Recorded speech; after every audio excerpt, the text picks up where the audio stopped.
نام ولیمہ کھلاتا کون تھا؟ تو بیٹا والا۔ اس کے بعد دوسری دعوت حضور کے زمانے میں، نبی کے زمانے میں، اس کا نام عقیقہ۔ 1 سال ہو گیا نکاح کو، کیلنڈر چھپا، اس کے نتیجے میں دعوت ہو رہی ہے، کھلا کون رہا ہے؟ بیٹا والا۔ اور اس زمانے میں ایک تیسری دعوت ہے، وہ دعوت نہیں ہے، عداوت ہے۔ مہمان ہمارا، دسترخوان بیٹی والے کا، بارات کی دعوت، بول کر کے آئے 230، گنتی میں نکلے 420۔ ڈاکو بن کر کے آئے اور ڈکیت بن کر کے گئے۔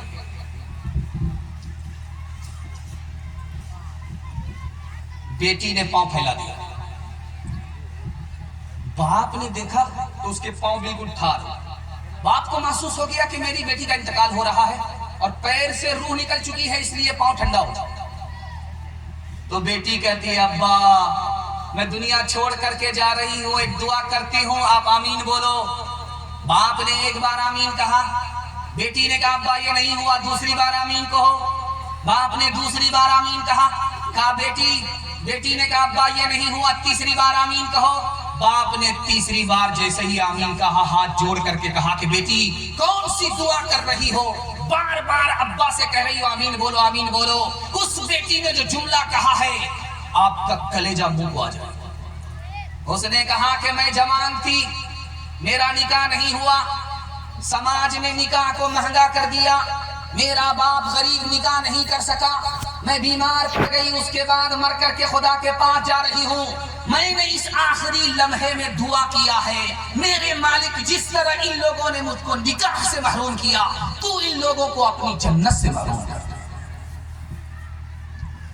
نکاح اتنا آسان کہ قاضی ہو یا نہ ہو نکاح ہو جائے گا، خطبہ پڑھا جائے یا نہیں پھر بھی نکاح ہو جائے گا، جمعہ کا دن ہو یا نہ ہو پھر بھی نکاح ہو جائے گا، مہر نقد ہو یا نہ ہو پھر بھی نکاح ہو جائے گا۔ 2 آدمی کی موجودگی میں اگر لڑکا بولے مجھے لڑکی قبول، لڑکی بولے مجھے لڑکا قبول، میاں بیوی راضی تو کیا کرے گا قاضی؟ لیکن ڈیمانڈ کی وجہ سے نکاح اتنا مہنگا ہو چکا ہے کہ جب تک 10-12 لاکھ روپے 10 سال میں جمع نہ ہو جائے، غریب کی بچی کے ہاتھ میں مہندی نہیں لگتی۔ ہاتھ اٹھائیے، وعدہ کیجئے نکاح کو آسان کریں گے، خدا پر بھروسہ کر کے نکاح کریں گے اور کچھ نہیں لیں گے، خدا پر بھروسہ کر کے غریب کا ہاتھ اٹھائیں گے۔ ہاتھ اٹھا دیجیے۔